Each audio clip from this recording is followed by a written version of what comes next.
बिहार की सियासी तस्वीर हर दिन, हर पल, हर घंटे बदल रही है। कुछ तस्वीरें साफ हो रही है तो कुछ तस्वीरें ही धुंधली है।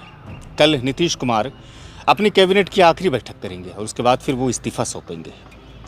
कयास ये लगाए जा रहे हैं कि 15 अप्रैल को बिहार में नया मुख्यमंत्री के तौर पर एक नया चेहरा सबके सामने आएगा। लेकिन एक सवाल ये है कि क्या नीतीश कुमार 20 सालों के बाद जब मुख्यमंत्री पद से इस्तीफा दे रहे हैं और वो दिल्ली की अब राजनीति करने के लिए वो राज्यसभा के रूप में चुने जा चुके हैं, उनकी शपथ ले चुके हैं, तो क्या जदयू में नीतीश कुमार बतौर मुख्यमंत्री ना रहते हुए उतनी ही धार रहेगी? ज़्यादातर जदयू के कार्यकर्ता इस बात को मानते हैं कि नई सरकार का अगर गठन भी होगी तो उसकी संरचना के मेन जो शिल्पकार होंगे वो नीतीश कुमार ही होंगे। यानी कि बिहार का अगला मुख्यमंत्री कौन होगा, इसमें नीतीश कुमार की हद तक मर्जी चलेगी। कैबिनेट में कौन लोग शपथ लेंगे, इस पर भी नीतीश कुमार की एक अच्छी पकड़ होगी और उसके ही निर्देश पर, उसके ही इशारे पर तमाम चीज़ें होगी।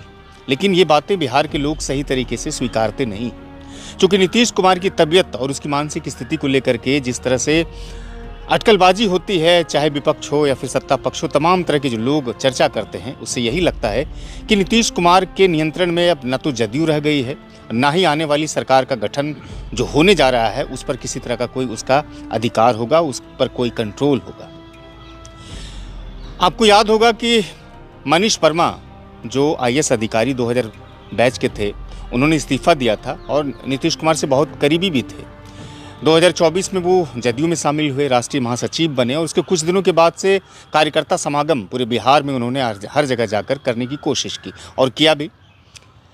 ज़्यादातर लोग नीतीश कुमार के नज़दीकी होने के कारण उसे उत्तराधिकारी भी कहते थे। हालांकि मनीष वर्मा ने इस पर कई मरतबा अपनी टिप्पणी भी दी थी और कहा भी था कि अब राजनीति में अभी नए हैं और मैं कोई उत्तराधिकारी नहीं हूँ, मैं सियासत को खुद सीख रहा हूँ। आज निशांत कुमार जदयू में शामिल हो गए, लेकिन मनीष वर्मा कहाँ है? एक वक्त था जब जदयू की कमान मनीष वर्मा के हाथ में आने वाली थी और सबको ये लग रहा था कि अगला मुख्यमंत्री मनीष वर्मा ही होगा। लेकिन आज मनीष वर्मा शायद जदयू में कहीं खोए खोए से लगते हैं। लेकिन जदयू में चलती किसकी है? कई वरिष्ठ पत्रकार ने अपनी टिप्पणी दी है, उस पर प्रतिक्रिया भी व्यक्त की है।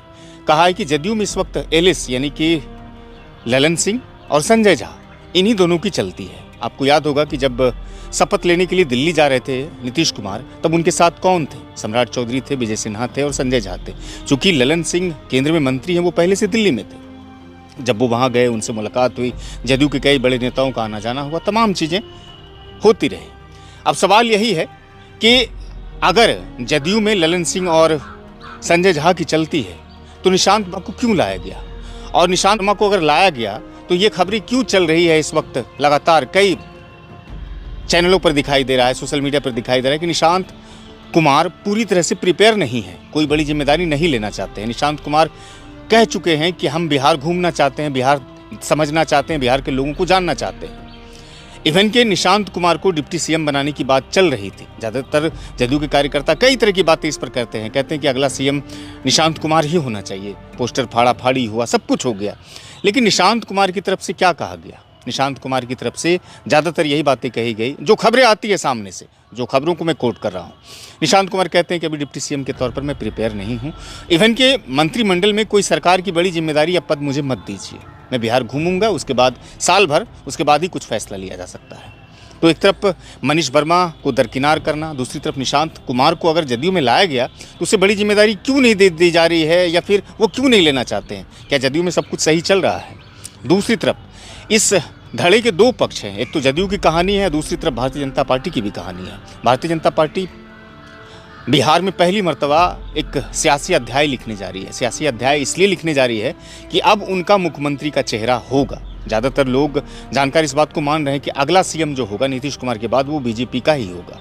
अब कौन होंगे? कई तरह की बातें आती हैं। कुछ लोग कहते हैं कि संजीव चौरसिया होंगे, कुछ लोग कहते हैं कि अभय गिरी होंगे, कुछ लोग कहते हैं कि सम्राट चौधरी होंगे।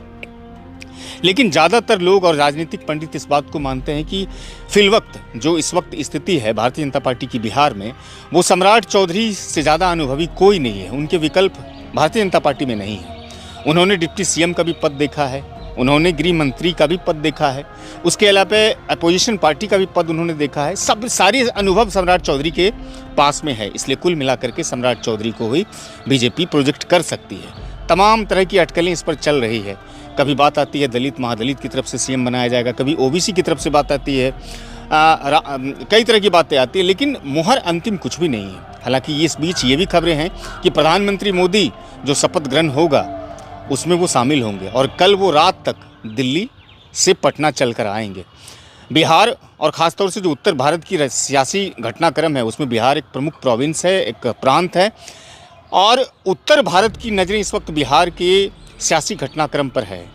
दिल्ली के चाणक्य से लेकर के पटना के कई हिकमतदार जो पत्रकार हैं, सबके गणित कभी फेल होते हैं कभी बनते हैं। इस पर अंतिम मुहर तब लग पाएगा और आधिकारिक पुष्टि तब हो पाएगी जब एनडीए की तरफ से कोई ठोस टिप्पणी आएगा। फिलहाल इस वक्त जो घटनाक्रम चल रहे हैं उसमें यही बातें कही जा रही है कि सम्राट चौधरी, ऐसा माना जाता है कि भारतीय जनता पार्टी का अगला मुख्यमंत्री हो सकता है।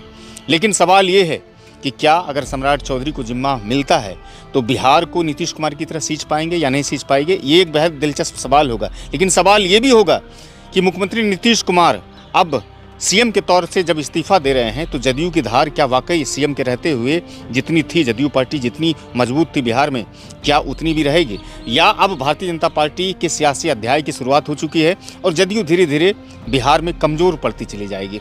ये तमाम चीज़ों पर हम नज़रें बनाए रखेंगे। लेकिन फिलहाल इस वीडियो को आप लोगों तक पहुँचाइएगा, जमकर साझा कीजिए और मेरे चैनल को भी फॉलो कीजिएगा, लाइक कीजिएगा, साथ में हमारे यूट्यूब पर सिंधन टाइम्स को आप सब्सक्राइब कीजिएगा। शुक्रिया।